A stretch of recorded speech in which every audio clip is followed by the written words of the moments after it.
கர்த்தரின் கிருபையினால் நம்பத்தக்கவர்களாய் மாற முயற்சிக்க வேண்டும். பாருங்க, அவர் கிருபை செய்ய விரும்புகிற தேவனா இருக்கிறாரு.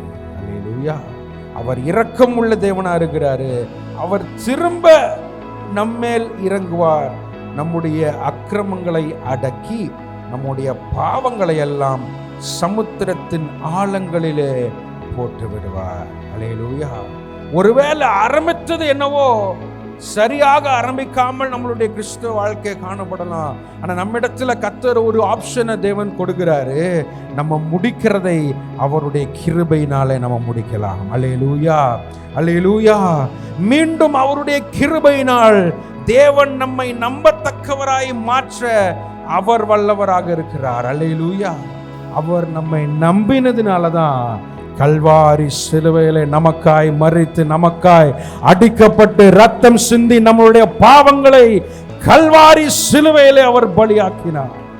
அல்லேலூயா. ஏனால் அவர் நம்மீது வைத்ததான நம்பிக்கை, நான் என் பிள்ளைகளுக்காக இந்த தியாகத்தை செய்தால் அவன் எனக்கு பிரியமாய் இந்த உலகத்தில் வளருவான். அல்லேலூயா. ஒரு கடுமையான கொடுமையான ஒரு உலகத்தில் வாழ்ந்து கொண்டிருக்கிறோம் இல்லையா? ஆண்டவரிடமிருந்து நம்மை பிரிப்பதற்கு நிறைய செயல்கள் இயற்கை மூலமாகவே நடந்து கொண்டிருக்கிறது. கடைசி காலத்தில் இருக்கிறோம்.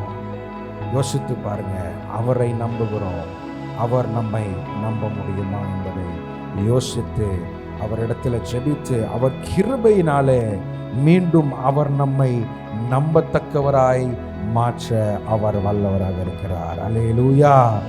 அவர் கல்வாரி சிலுவையிலே மரித்த போது நம்மை நம்பினார்.